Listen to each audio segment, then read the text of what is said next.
Morning and happy new year from the Talk Sober people here at the Talk Sober. Today what we're going to talk about is why New Year's resolutions to quit drinking, or do anything for that matter, end up failing.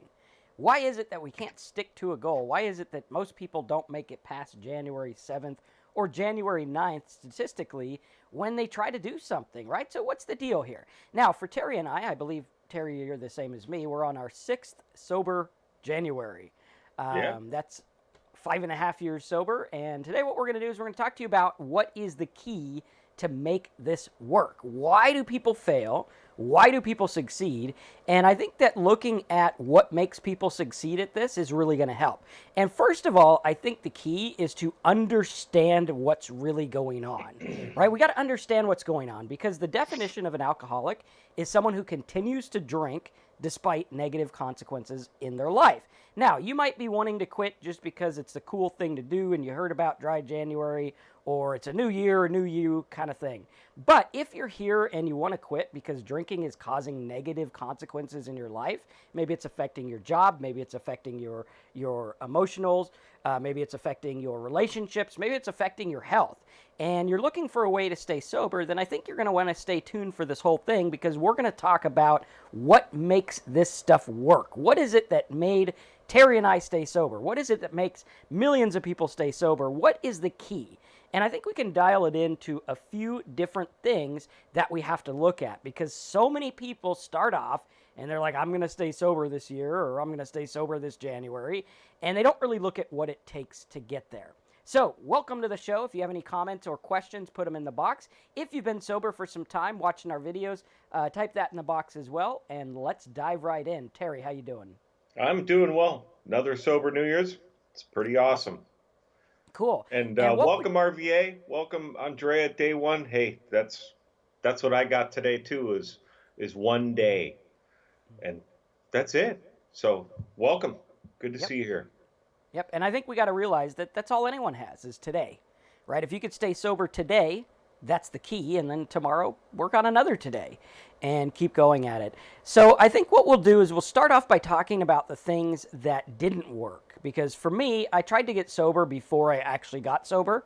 And I was able to go maybe 3.5 weeks. And then, I'd go and drink again. And I was set out and I had the goal, and I was really passionate about it. Like I'm a nerd and I love to read books, and I like to understand what's going on in our brains. I like to read self-help. I like to understand all different things and all different aspects. And so back then when I was trying to get sober, I was reading books like they were going out of style. I was trying to understand willpower. I was trying to understand how the mind works, trying to understand how Pavlov's dog works, and all these things. And I couldn't stay sober. Even with a mountain of books, I couldn't stay sober for a meaningful time. And so I look at it and I'm like, okay, well, what was the difference then and what was the difference now? Well, I think the difference now is that, number one, I understand what's going on. I understand that all the willpower in the world is not going to help when it comes to a chemical addiction. I don't care how tough you are. I don't care how strong you are. Willpower is not enough. Why? Because when you drink, your willpower gets depleted. And when you drink, it creates a different set of thoughts. This is something in recovery circles they call like stinking thinking or bad thinking or negative thinking. And what happens is alcohol changes your mindset. That's why you like it. You like drinking because alcohol changes your mindset. Now, first and foremost, before we get into any of this, if you've been drinking for a decent period of time and you're drinking a good amount, the best thing to do is to see a doctor, because alcohol is not good for your body. It's not good for your mind. Terry and I are not doctors. We're not trained specialists. We're just two guys that got sober, and we're here to share what we've learned with you. So first and foremost, get to a doctor, say, hey, this is how much I've been drinking. What should I do? Because detox can be deadly. Detox can be very, very difficult. So really look at that. Second of all, we got to look at how alcohol changes our mind. Now, Terry, if you were to look at 5 years ago, 6 years ago, what was the difference of your mindset? So I want you to put yourself back 6 years ago, and I want you to think about all the ways alcohol was screwing up your life and how you knew that and why your mindset was different then versus now. Well, first of all, even though I didn't quite understand the definition of what an alcoholic is, I pretty much knew I was an alcoholic. I knew I couldn't quit. I, like I did the typical thing, like every time on my walk to the liquor store because I didn't have a driver's license anymore because it got taken away due to alcohol, of course. um, I was thinking about this is going to be the last bottle I'll buy. And then I'd get that bottle and I'd drink myself into oblivion and I'd wake up the next day and do the same thing. I mean, that's where I was at. My life revolved completely around alcohol. That was it. I knew I had to quit, but I couldn't figure out how to get through the detox every time I'd try to quit. My mind, all I would think about was alcohol. All I would think about was that if I wasn't drinking and I was determined not to drink, I would be thinking about how am I not going to drink? What am I going to do? What can I take? What is there something I can take? Anything. There's something that can alleviate this uncomfortableness. And that was it. And then it would just take the slightest thing, whether it was something bad that happened in my life or something, even something good. It was like, oh, I deserve a drink for this one. And then that would start it all over again. For me, it was a matter of every time I drink, just that one, that's it. There was no stopping me. I just couldn't stop. I'd drink a ton. I'd drink half that bottle of vodka or whatever. And that was my mindset. It was just focused on alcohol. And then at the same time, knowing that I had to quit, I just didn't know what to do. It was a terrible situation.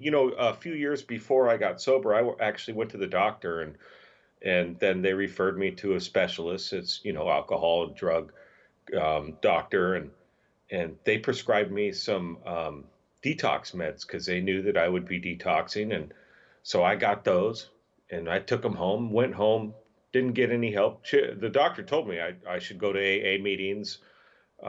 She actually said, "You need to go to AA meetings, or I'm going to see you again." And sure enough, she saw me again a few years later. But that I went home with these detox meds, and I got through detox at home, self-medicating, and I followed the prescription and all that. And I went to 2 or 3 AA meetings, didn't get involved or anything like that. Didn't ask anybody for help outside those rooms or inside the rooms or friends and relatives. Just didn't open up to anybody. And I started drinking again because my mind was hijacked by alcohol. That was it. It was just that simple. I had to drink, and there wasn't anything that was going to stop me. Yeah. And it was a difficult thing to get over that hump. That was one of the most difficult things I've done in my life, if not the most difficult. It was difficult. It was tough. So Absolutely. And Trendsetter says dry January is awesome. It's a myth that you can't get alcohol under control. I drink a few beers, literally four max, usually 2 to 3, 2 times a week. Dry January is easy. Well, I think what we have to look at here is where your mindset is, because quitting alcohol is not for everyone. There are plenty of people who drink moderately. There's plenty of people who drink once in a blue moon. There's plenty of people who drink every single day and they're not alcoholics. I mean, I had a grandma and she drank every night. That's what she did. She had it every night. She didn't get drunk every night. She just liked to have her whiskey every night, and that's what she did. She was never an alcoholic. She never struggled with it. Never had an issue. So I think we need to differentiate different people and different problems. And I think if you're here and you're watching this and you understand, hey, alcohol is messing up my life, then I think you need to look at it differently and say, okay, what's going on here? Because it's kind of like I always mention the Back to the Future movie, where when you go out to try to get sober, what's happening is you're trying to get sober with a wet mind or a drunk mind. And when you have this drunk mind, it tells you different things. And when I look at it, I looked at the differences between when I was drinking and what my thought life was like and what it's like now. And so back when I was drinking, my thought life was very internally focused. I was like a narcissist, but I didn't really see it. I still have some tendencies. But back then it was all about me. It was all about how I felt, what I needed to stop feeling the way I felt, how I needed to change my mind, but I couldn't do it, how I needed to be positive, but couldn't do it. And I couldn't really string together a lifestyle of sober thinking, right? And the negative thinking was stuff like, okay, the world's against me. The IRS takes too much money. The government's the problem. You're the problem. This guy's the problem. Nothing's wrong with me. It's everything else. If everything else would fit into my perfect little vision of the world, then I could stay sober. And what I didn't realize is that life happens to everyone and things happen to everyone. And I didn't realize that my life was not just mine, right? There's 8 billion people on the planet. We're all living here. We're all doing different things. Good things happen to bad people. Bad things happen to good people. Good things happen to good people. And bad things happen to bad people. And things happen, and we have to look at that, and we have to understand the difference between a drunk mindset. Because what you're really looking to do when you drink, if you're looking to drink alcoholically, is run away from feelings, right? You get anxiety. I drink. I got to run away from the anxiety. I can't sit with anxiety. I get racing thoughts. This was a big one for me. I couldn't shut my mind off for nothing. Some of you guys listen to me and you're like, can you still shut your mind off? It seems pretty fast, right? But now I'm able to look at it and say, hey, that's the way my mind works, and I can sit with it, and I can turn it off, and I can slow it down. But back then, I would need to drink, or so I thought, to shut the mind off. Or if there was uncomfortable stuff, if I had a fight with my wife and it was in my brain, I would have to drink to prove myself right. God damn it, she doesn't know what's going on in my mind. I need to drink. And I would drink to get away from uncomfortable feelings. Now, here's the deal. If you set out and you're like, oh, January 2020, it's the year of clear vision. I mean, there's even 2020 in the name. I mean, come on, Marcus. We're going to have a clear vision. We're going to stay sober. But you don't have a plan for what you're going to do about uncomfortable emotions, then all bets are off, because what's going to happen is you have been conditioned thousands of times of drinking, tens of thousands, maybe even hundreds of thousands of times of drinking. You have conditioned your brain that when you have an uncomfortable feeling, it's time to drink. When you're tired, when you're hungry, when you're lonely, when you're angry, when you're bored, you go to drinking, and your mind has been conditioned. Just before the call, we were talking about how Terry's dog has conditioned him to bring a cookie in bed, right? And his dog won't get up and get out of bed until he brings the cookie, and he'll sit there and bark. And what happens is the dog has trained Terry that, hey, buddy, if you don't want me to lay there and bark and be uncomfortable, if you don't want to feel like a terrible dog owner, you're going to bring me that cookie in bed. And the same thing happens with alcohol. And your mind sits there and it says, well, what are we going to do about this feeling? It's uncomfortable. And a little beeper goes off in your head, and the beeper is annoying. It's like that fire alarm that goes off when the barbecue's too hot, right? It goes off in our house all the time.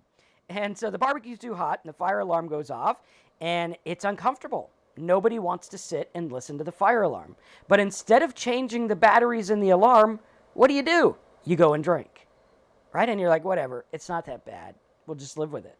And so we look at that, and what we're doing is we're trying to escape the feelings instead of actually dealing with them. And I could tell you from experience what alcohol did for me is it prolonged the feelings for 10 years. I drank for 10 solid years, and I never dealt with one emotion. Every time I drink, they'd get worse. The feeling would get a little bit different, but it'd get worse.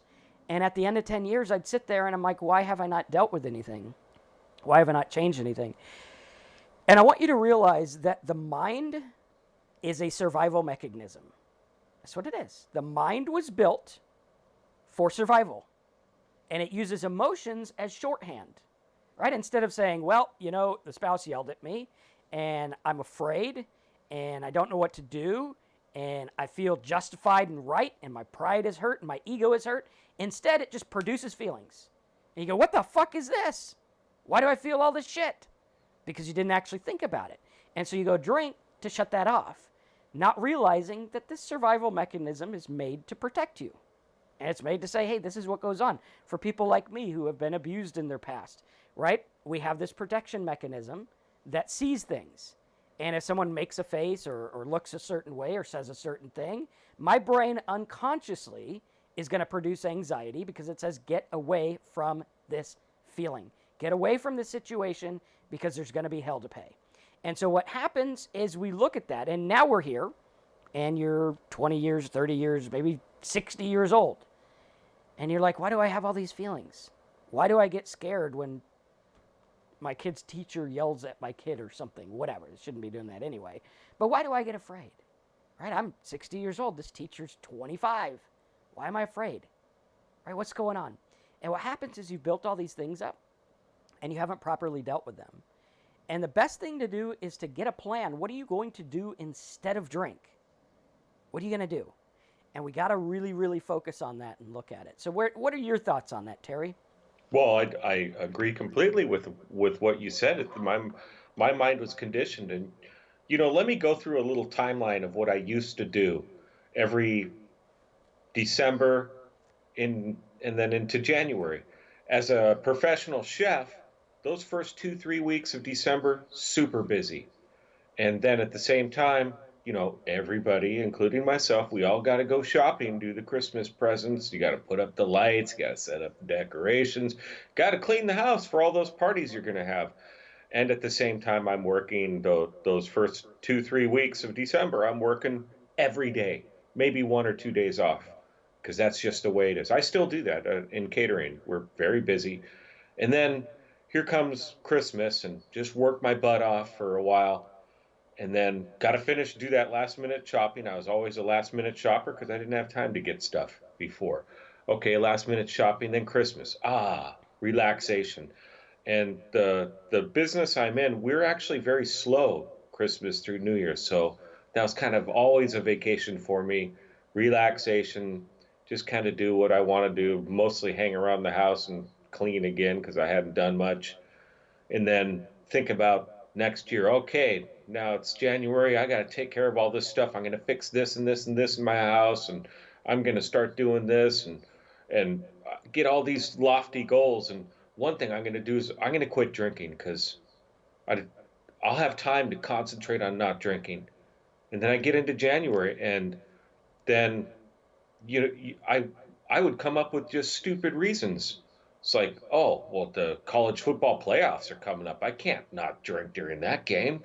I mean, come on, Super Bowl's coming up. That maybe I'll quit after the Super Bowl, and now it's February, right? Or in I guess that's when the Super Bowl is. I don't know what it is this year. Anyways, but that's the type of thinking I do.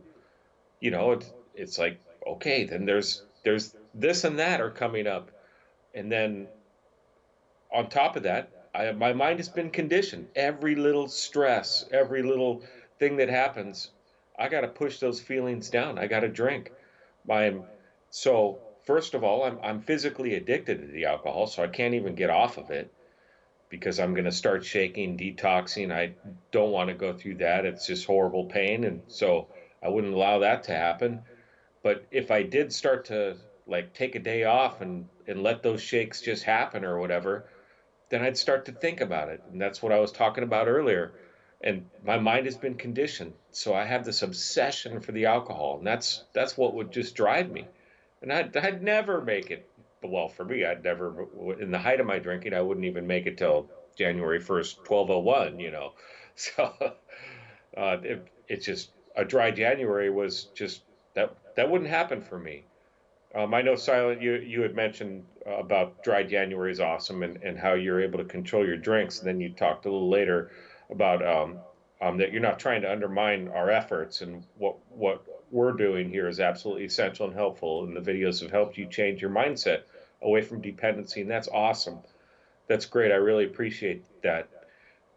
For me, I can't control. I've tried to control my drinking. I've tried to do it for decades, and I tried to, the 2, 3, couple times a week. Maybe I even had a doctor tell me, well, you should give your liver a break and take 1 or 2 days off a week.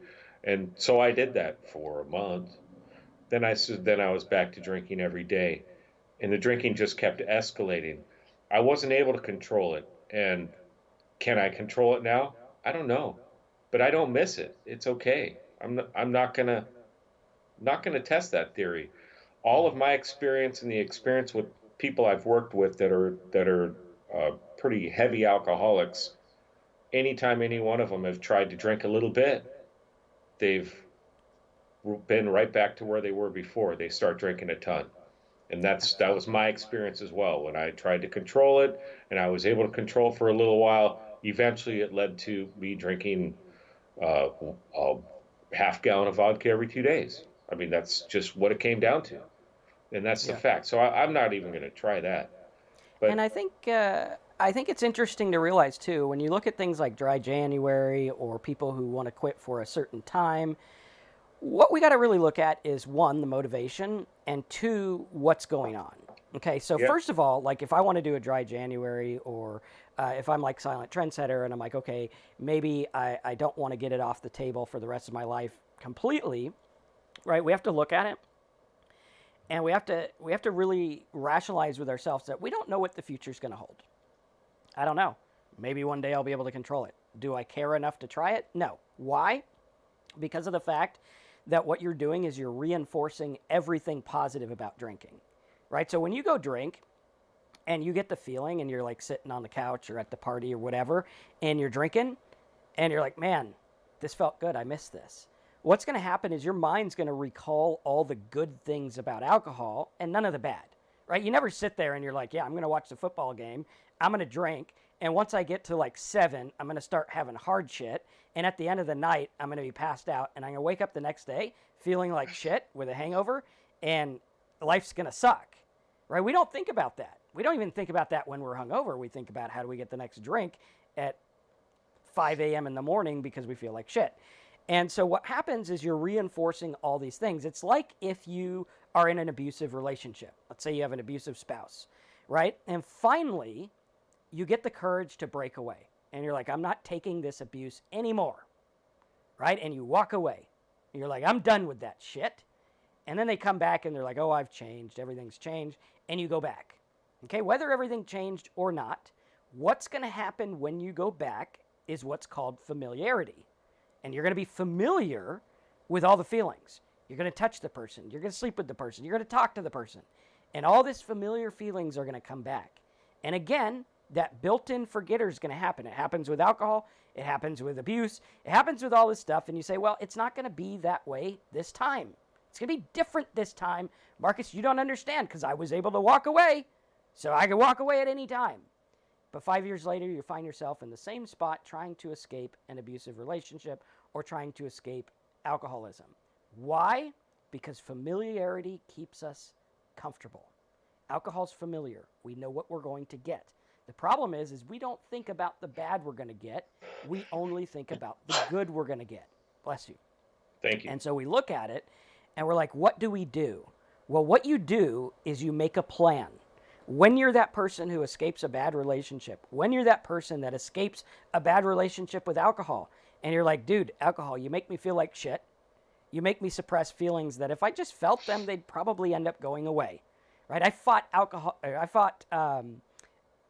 what's it called? Anxiety for years. And then I finally came to grips and I said, let's surrender to this. I have anxiety, so what? And I realize that now my life is so much different.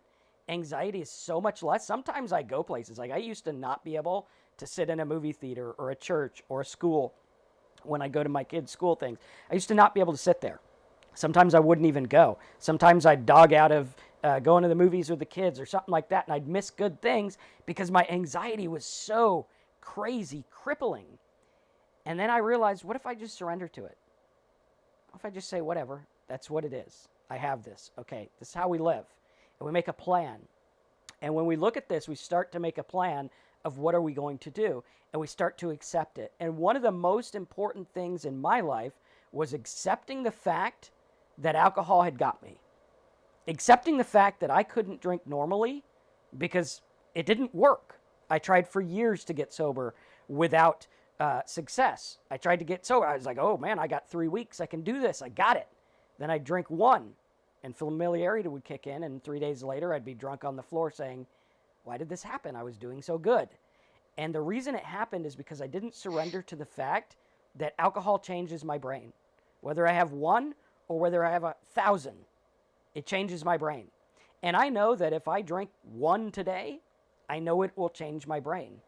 I know it's going to change that chemistry and it's going to go down that loop because the way that the mind works is you have like little pathways and tunnels, right? And you have these pathways and tunnels of thought. Just like if I was to say, watch out, there's a bear coming in your house, right? There's a thought process that goes, danger, get me the fuck out of here, run out the front door as fast as you can, and hopefully close it so the bear can't get out the front door. Just let them ruin your house and then have someone else deal with it, right? And so that's a pathway it takes. Now, that pathway is hardwired into our brain to run from danger. That's the way it is. It's hardwired. Same thing with alcohol. You have hardwired pathways that say when you have alcohol, this is what's going to happen. And what happens is when you have the alcohol, it goes down that slippery slope and it changes the way your mind thinks and all bets are off. And this is why it's so difficult, because you are fighting years and years of trained brain cells and neurons and pathways that say drinking is the solution. And you feel bad and bing, it lights up. They actually do brain scans on people and certain things light up in certain ways. I don't know how they get it to light up, but something they do makes it that way, or it's like a energy, sensor or something like that.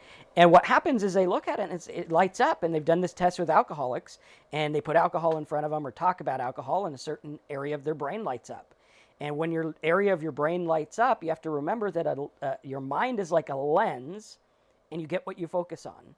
And when you have alcohol on the table, that's what your mind's going to focus on. And when you have that one drink, that's what your mind's going to focus on. And you have to ask yourself, is it worth having my mind focus on this? Because I know what I'm going to get. I know for a fact what I'm going to get if I start drinking again. And it scares the hell out of me. Do those pathways still light up? Does it still desire it if I dwell on it enough? Yeah, probably. But I don't. What I did instead is I made a plan, and I said, this is the new way of thinking. This is what I'm going to do. And I think if you focus on that and you say, hey, dry January, dry 2020, dry the rest of my life, whatever it is, right? I'm going to focus on this. I think you'll find that there's a much better life around the corner where you don't need to drink. Not I can't drink, but I don't need to drink anymore. And I'm proud to say 5.5 years after I got sober, I don't need to drink anymore.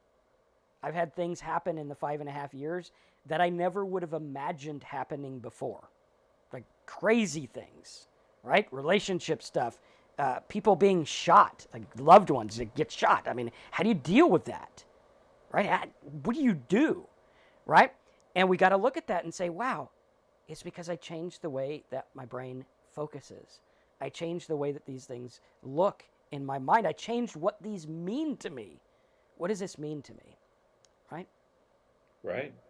Well, you've developed you've developed these pathways that point you in the right direction. What do you do when relatives or somebody got shot or whatever? You go deal with it.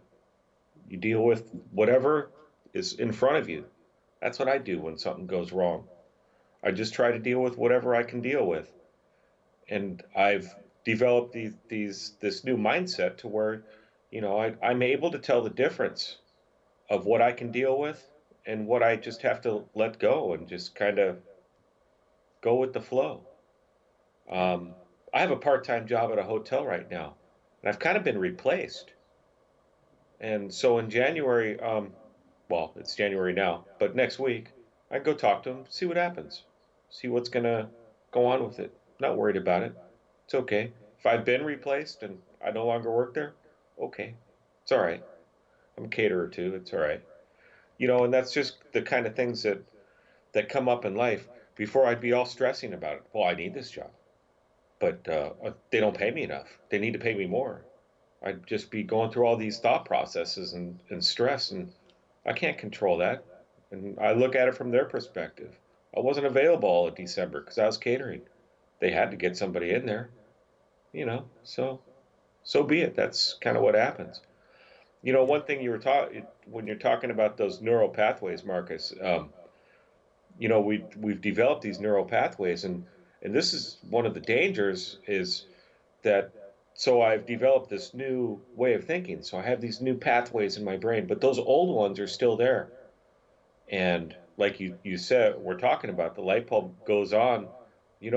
This is how I see some people with decades of sobriety and they start drinking again and they're back to where they started because those pathways never went away. They stay with us. So we have to keep that focus daily. We have to concentrate on that sobriety every day, and make sure that we're staying in that proper mindset. That's why I got to watch my anger and my resentments and my lying, because those are the things that I did and that I had to cover up when I was drinking. I had to cover that up with alcohol. And so I have to concentrate on living a better life and keeping my mindset going in the right direction. That's huge for me, Absolutely. And I think the key too is to remember that difficult emotions in life aren't going to kill you, but alcohol might. right? And when we look at it, there's an old Zen saying where it says, when sad, be sad. When grieving, grieve. When hungry, eat. When thirsty, drink. And the basic idea is whatever you're doing, do it. Right? If you're sad, be sad. You don't have to drink it away. It's okay to be sad. In our culture, for some reason, it's not good to cry and it's not good to be sad. It's not good to be vulnerable. But I find that when you do those things and you live authentically to how you are, then things start to change. That's when the magic happens. Because you look at it and you could say, yeah, I'm sad right now. And I'm going to be sad. Yeah. It's okay. Now, if I drink it away, I'm going to be dealing with that sadness for years. But if I sit there and I be with it, depending on the situation, maybe I'll be sad for 15 minutes or 6 months or maybe a year. But it doesn't have to own my life. And I think for so many of us, when we're looking to have a dry January or a sober year or whatever it is, I think far too many of us don't know what to do when negative emotions come up. And I hate the word negative emotion because sadness isn't really negative. And when you look at anger, the root emotion of anger is sadness, right? You feel sad because someone didn't respect you or justify you. And when we say that the mind is a survival mechanism, right? That's what your mind is made up for. It's a survival mechanism. When we were out there as cavemen with rocks and whatever else cavemen had, right? We didn't sit there and think things out. There wasn't even language. So we felt things. And we're like, I feel scared, run away from the beast. But these things are the base level stuff. And if we look at it and we get to the root emotion of what we're feeling, we can look at it and we can always, without fail, trace everything back to ego. And what is ego? Ego is what the mind developed for protection. If I have an ego and I protect myself, now Marcus is protected. If Terry comes after him and he's like, I think you're a nobody and a loser, right? He would never do that because he's a nice guy. But if he said that, my ego's going to go, oh, screw this. You know what, Terry? You know what? I had those chicken things you made and they're terrible. Whether they're not or not. I mean, Terry's a pretty good cook. But that would probably, at the surface level, be like, hey, what are you talking about, buddy? I've been cooking for 20 years. You want to go? Let's go. And your mind does that because we're trying to protect our ego. Now, your ego is developed in the old days, in the cavemen days, to keep us safe from like saber-toothed tigers and woolly mammoths and whatever else. Okay? So it was there to protect us. Now, we're in this society where we don't have woolly mammoths. I mean, last I checked, I didn't see one out there. We don't have other things. I mean, there might be a spider and a snake or a bear or something. But we don't have those kind of things. So what do? We make our ego about societal norms. We make our ego about status, right? What is this status? If I don't have that fancy car, that doesn't mean I have arrived. And if it doesn't mean I've arrived, it doesn't mean I'm better than you. And if I'm not better than you, how am I going to survive in life? Right? And what happens is we have the ego and the pride that gets hurt, which causes sadness. Now, sometimes that's going to manifest as anger, or maybe sometimes it'll manifest as, stick-to-itness or gumption, like go for it.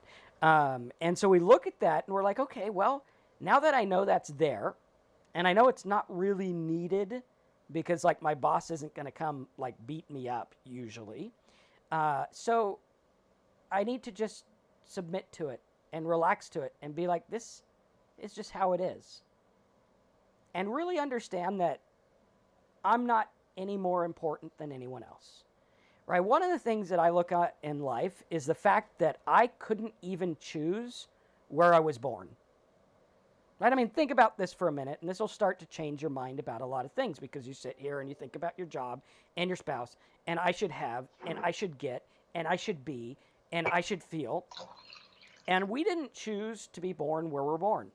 I was born here in America to a pretty well off family. I mean, we're not like rich or anything, but we were okay. Like middle class, okay. Never worried about stuff. I mean, we always had food, always had stuff like that. And somewhere across the continent, there's a poor kid who's born with nothing. Nothing. Like his chances of survival are like 10%. Why was he born there? Why was I born here? And we look at that, and we look at the difference in his survival mechanisms versus ours. His is about actual life survival. Ours is about like paychecks and credit cards. And we look at it and we surrender to the fact that if I can't choose that, I really can't choose all that much in my life. I mean, I know all the self-help books say choose your destiny and manifest your life, right? All I can do is submit to what's already there. Now, that's not to say give up. That's not to say don't try. But it is to say don't break your neck over this stuff. Don't get so excited over this stuff that you have to drink. And I'll never forget something I heard in rehab where he said, if you want to stop drinking, make a life that you don't have to run from. Yeah, that's very good. Cool. Any questions or comments standing out? Yeah, there's a lot of good comments. All right, let's take I'm some kind of notes. skipping to some of the last ones. Okay. Roxanne, you said I lost my nan after 6 months dry, and was privileged to hold her hand as she passed. If you feel able, can you get involved in a funeral? And then you said I was able to read a poem at her funeral, and it helped me process. And yeah, for events like that, that's exactly what I did. I had a friend pass. Was it last year or the year before? Either way, and I had to go up to Seattle to go to his funeral, and I was really worried because I knew there'd be alcohol there, and I'd see a bunch of people. I'd see my ex-wife there, and things like that. And I talked to some other sober alcoholics, and they told me exactly what you did. Well, not exactly, but you were of service, and they said, why don't you contact his wife and see if you can like pass out the programs at the door, or do something, set up chairs or something like that. And that's exactly what I did. And I was able to say hello to a lot of people I haven't seen in a long time, and I was able to say hello to my ex-wife and her husband, and it worked out good. And that was one of the tools that I used to stay sober. They all went to the close knit friends of his and myself. We all went out to a restaurant afterwards, a brewery, a brew pub, and same thing. I just went with the intention of being there for his wife and just help her get through the process, and that's what helped a lot. So good job, Cindy. And Absolutely. I'm going to skip over to Ty. Ty okay, says he's been sober 318 days, made it through yeah, Christmas, New Year's, and his grandmother's death. He's talking about dealing with the grandmother's death, and someone had mentioned writing a letter to get the emotions out and stuff like that. Later on, he says, it's the no emotion I'm afraid of. I'm afraid of having no emotion. mm, And I think a lot of our life is lived fearing emotions or lack of emotions because of how we're supposed to feel. Right? We have these social norms of what we're supposed to be like. Like, I'm supposed to go outside and I'm supposed to be dressed a certain way. I go to fancy dinner, I'm supposed to dress a certain way. I go to this thing, I'm supposed to act a certain way. When I go to a funeral, I got to put on this suit of sadness and grief. Even if I've already dealt with it, we feel like we have to put this on. And we feel like we're supposed to feel a certain way. And if we feel nothing, we feel like assholes that don't care about things. But the fact of the matter is you feel what you feel. That's what it is. yep, Maybe no feeling is running away from feeling that you do have. Maybe no feeling is I've dealt with it. And I think when we look at this, we look at our mind that our brain created for survival, and we look at it as it's a constant judger. It's always judging everything. It's like, oh, hey, you shouldn't feel that way. Hey, that guy over there is crying. You should be crying. What the hell's the matter with you? Are you a heartless little whatever? Right? What's going on? But we need to realize that the judger needs to shut up, and we don't have to listen to it. The judger was built over years of preconditioning, over society norms. I remember when I was a kid, I was the tough guy. I never cried. I'd get spankings, I'd never cry. I'd fall and break my arm, didn't even cry. And rarely did I go through my life crying. And I remember everyone would tell me, oh, Marcus, he's the tough guy. He doesn't cry. So I said, yeah, that's right. Marcus is the tough guy. He doesn't cry. And for years, I went through life and I didn't feel certain emotions because I was the tough guy who didn't cry. And what happens is these things are brought on, and then I still hear today the judger voice that says, hey, Marcus is feeling sad. He doesn't cry, though. Tough Marcus doesn't cry, because if he does, then he's going to be weak. Whatever they said about him is not going to be true. Well, forget about all that. Just be. When hungry, eat. When sad, be sad. I think Hank's looking for you. Yep. There, the dog. He can't see, so he'll smell where I'm at eventually. Yeah. But feel what you feel when you feel it. And if you feel nothing, feel nothing. If you feel something, feel something. But sit there and be with it and remember things. Right? One of my favorite things to do when I lose someone I love, which I've actually surprisingly lost quite a few in sobriety. I think close to 8 people or something like that. Very close people too. Is just be there and remember. Right? Because I truly believe that the energy doesn't go anywhere. That person still lives with you. All the things they said to you, all the energy they put into you, it's still there.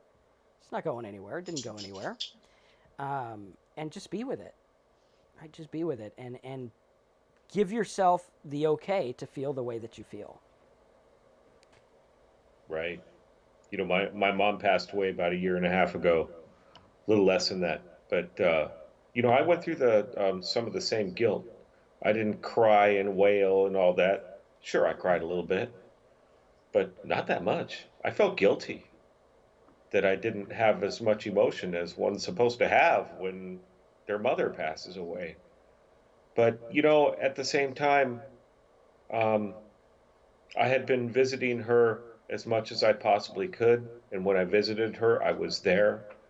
I saw her 3 days before she passed. We didn't know she was going to pass that week, but um, you know, you could kind of see that it may happen soon.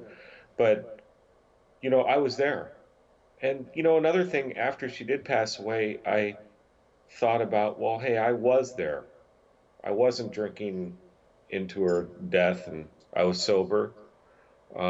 Even when I was drinking, I tried to go there. I wasn't really there mentally, but at least I did go, and I tried to be a good son most of the time. But what it was mostly for me was I concentrated on the gratitude, just the fact that she was in my life and that she taught me so much. You know, my mom taught me things like how to take the public bus system by the time I was like 8 years old, how to do my own laundry, how to sew. You know, I thought about those things, thought about the fact that we were part of each other's life and just tried to be thankful for it. That's what helped me a lot. Um, Absolutely, I had guilt, but I was able to work through it. And sometimes, you know, we're going to have these feelings, and it's okay. They're feelings. It's all right. Exactly. Yeah, and I think the key is looking at what sobriety can do for you, right? How can we change our mindset? How can we change what we're thinking and feeling by just changing our outlook, right? And this is something that it's like your life philosophy. What philosophy do you live your life by? What's it about? Is it I need to get, I need to be, or is it hey, we're all here, let's just do the best we can? It's all we can do. And I find that a drinking life philosophy is altered, right? When you drink, it alters the way that you think and feel, and Yeah. that'll change a lot of things in your life. All right, let's take some others. Any last minute comments or questions? Anyone trying a dry January for the first time, type it in the box. Anyone struggling? Anyone tried to get sober before and can't? Type that in the box as well. Or if you've been sober for a while, type that in the box and we can celebrate your win there. And Yeah, go from right there. on. And also make sure that you subscribe and click the bell if you're new to the channel. We have a live training or live sober talk every Thursday at 11 a.m. So really, really cool. Here to help you guys. Also, if you do want to help support what we're doing here at the channel, go to talksober.com, click on support the channel. What we're working on this year is we're actually going to start creating content and live trainings that are private. So here on YouTube, obviously everything's public. What we're going to do is we're going to have private talks where we take, 5, 6, 7 people into a webinar type place. You could share your concerns, you can share your struggles, talk to Terry and I one-on-one about how to get sober. So if you're trying to do a dry January, or if your goal is to stay sober, what we're going to do is we're going to provide all the tools that we've used that have helped us stay sober and kind of guide you through them. And if you want to join that, go to talksober.com, click on support the channel. It's less than like the cost of a light beer a day. So if you cut 1 beer a day out, you're still going to be ahead of the game. And also, you'll help support what we're doing here. I was just looking at the stats, and last year alone, we reached over 550,000 people with our alcohol stuff, which is pretty cool. Like, that's pretty awesome. And I think right now, we're reaching an average of an alcoholic a minute, which is pretty cool. That means over 1,440 people a day are stumbling upon our videos and hopefully getting the help they need, hopefully staying sober. And if you do want to do that, talksober.com, click on support the channel, and then, we'll give you the links to all the stuff that you need and the live calls. Corey says, I know I'm going to have to cut a lot of people off who has been stressing me out. I really live a better life without them, and I don't think about drinking as much or drink as much. Okay, yeah, that can be a thing. Demo says, how do you deal with a very fast racing thoughts when it feels like your brain is going to explode? I'm over a month out and still feel those effects sometimes. Well, the best thing I do is I either listen to a talk or I just sit there and I know that my brain works that way. You see, there's 2 things in life. There's working of mind and there's content of mind. Okay, the way your mind works is it's fast, it races, because it's been trained that way. Right? You've trained your mind that you need to think fast for your survival. Okay, that's the way it works. Now, if you're like a depressive type, the way your mind works is depressive. If you're a slow thinker, the way your mind works is slow thinking. So you look at that, okay? Now there's content of mind. But what happens is our way of life gets hung up on the content of mind, right? So what you're doing is you're fighting content. You're like, my mind's racing fast, and it's thinking about work. And so you try to fight the work thing. It's thinking about my relationship. You try to fight the relationship. Thinking about your drinking. You try to fight the drinking. And you're fighting the content rather than understanding the working, right? My mind works fast. That's the way it works. It's going to have racing thoughts. That's how it works. I know. I got my regular coffee here. I know regular coffee makes my thoughts race faster. That's a fact. Now, what it races about, that's what we get hung up on.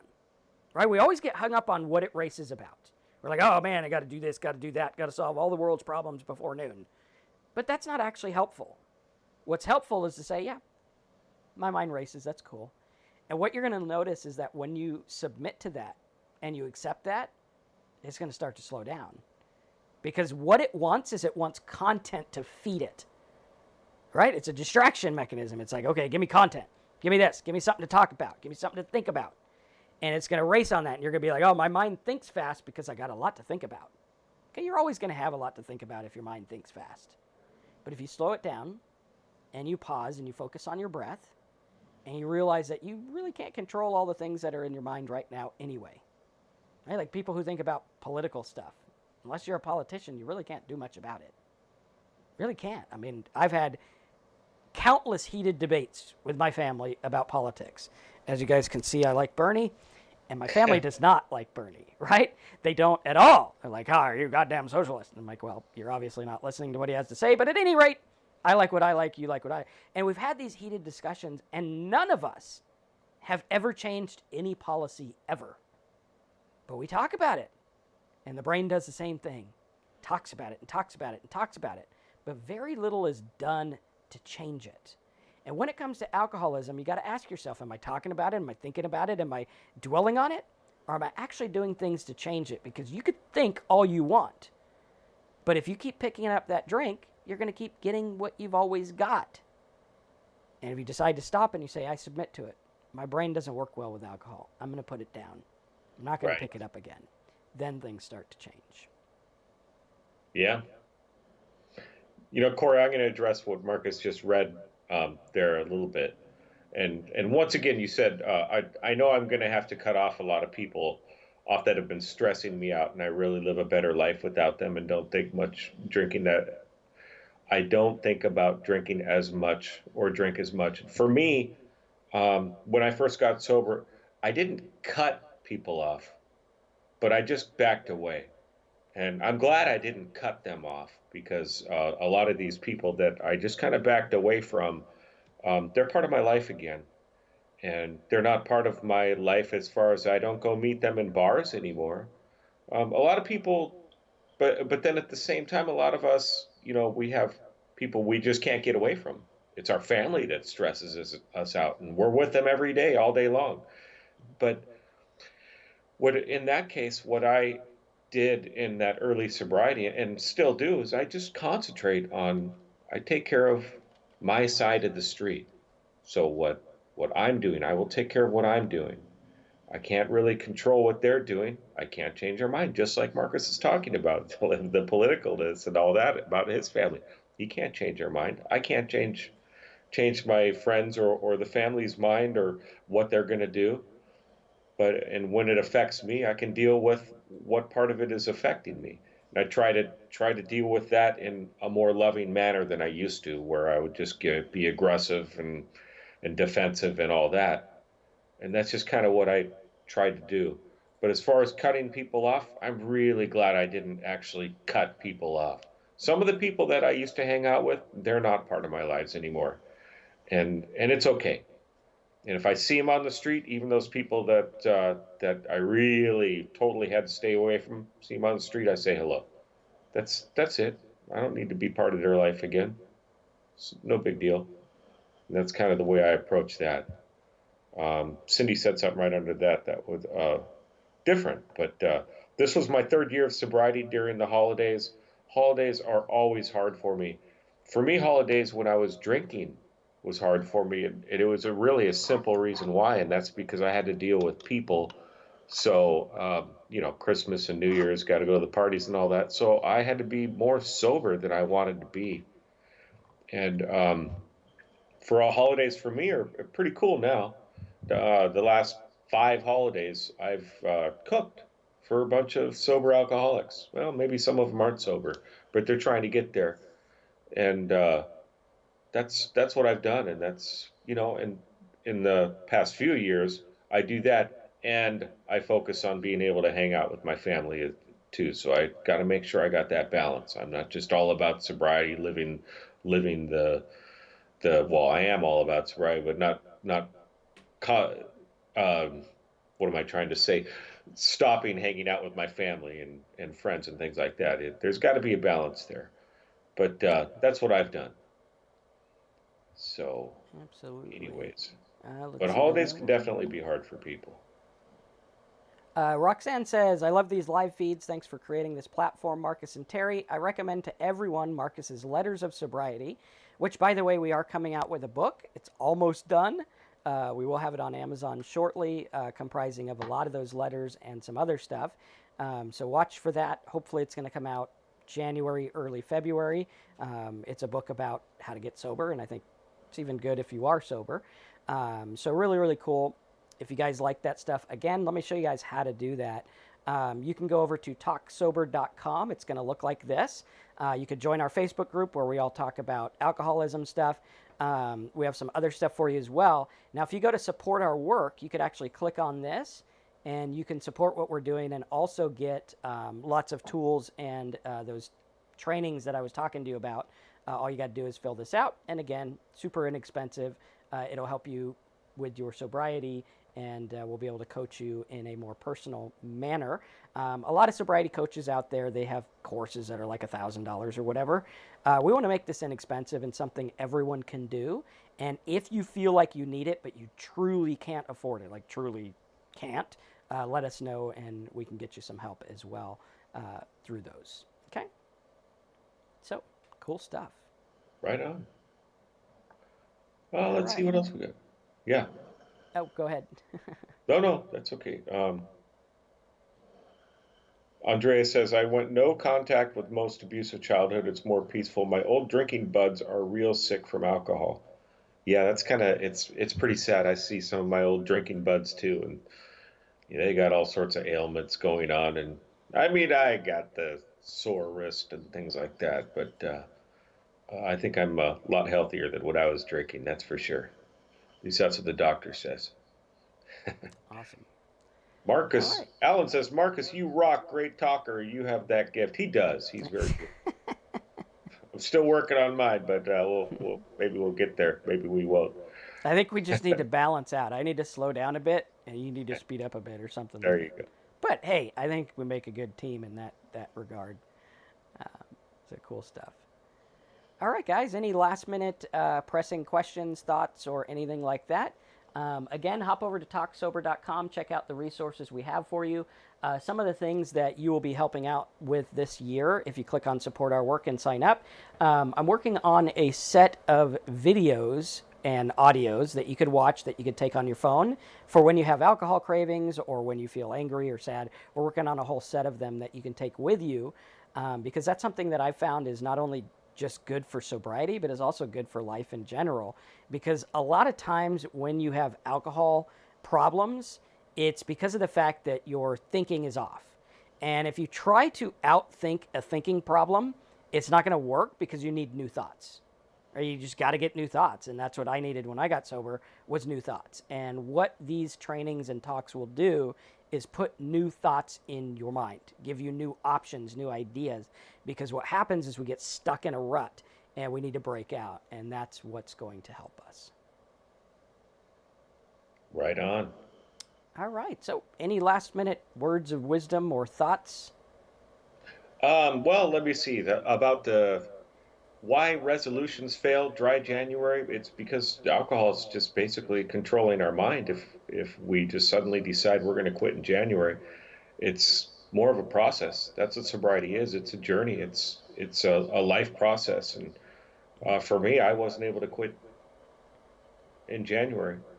I had all the reasons in the world to not quit. I had really deep down, I had more reasons to quit, but alcohol had hijacked my mind. And really, it's about changing your entire mindset.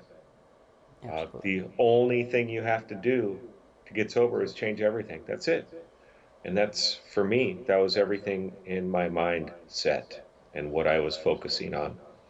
Absolutely. And So, I think also we need to look at people that struggle with the hijack mind thing, because I know it's a little bit difficult to grasp. Hey, yeah, this is like got my mind. But look at the extreme cases. Like, look at the people that are homeless and all they care about is their next drink. Is that a normal person? Or is it someone who's hijacked by alcohol? Look at your life, right? It's like, I'm losing everything and I keep drinking. Why? Is that because you're just an ass that is like, fuck everything? No. Your mind is hijacked. And they've done studies where they take animals or rodents or something and they give them a button to push. And they can push a button and get food, and they can push a button and get alcohol or some other drug. And what will happen time and time and again is the rodent will push the button to get the alcohol, and he'll push it until he dies. Why? Alcohol hijacks his mind, and it feels good, right? It's like the hijacker that gets on your plane and hijacks the plane and is like, hey guys, we're going to have a big party. That's what we're going to do. This plane is going to be the shit. We're going to have so much fun. And you're in there and you're like, wow, this is great. But you don't realize the dude is taking the plane into a mountain. He's hijacked it. And you don't realize it. But that's what's happening. And once you realize it and you're like, wow, I'm sitting here singing songs and playing music while the plane's going down.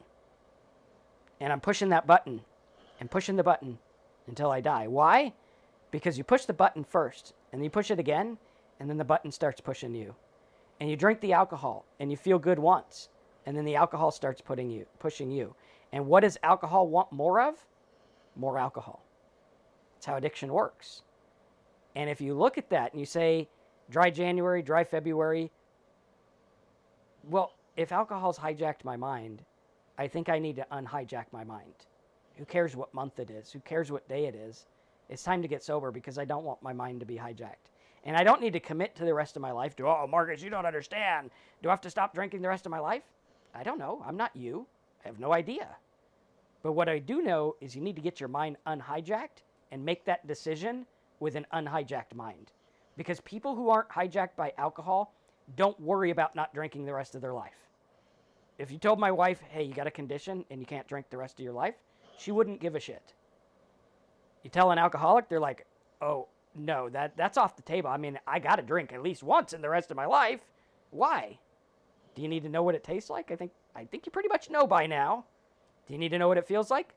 I think you're an expert on that. Everyone who's been hijacked by alcohol is pretty much an expert on alcohol. Like, I get something at the restaurant that has alcohol in it, I could tell you exactly what kind it is. Be like, oh yeah, that's bourbon 54. There it is, right? It's in the dessert, right? It's like, we know what it tastes like. We know what it's going to do. Stop playing games. Stop listening to the hijacked mind and start listening to the voice of reason that says, this isn't working for us. This is causing negative consequences in our life, and something needs to stop. And I think if you do that long enough and you push past the uncomfortable feelings, you're going to get to a point where you're like, why the hell was I so hung up on alcohol? It doesn't even matter anymore. And with that, I think we'll leave you guys. So Thank you, here's everybody. to a sober January, sober life. Again, hop over to talksober.com. Check out the stuff we have for you. Join the group, support the work, all that stuff. You can also get the letters. And let's stay sober one day at a time. And thanks for joining.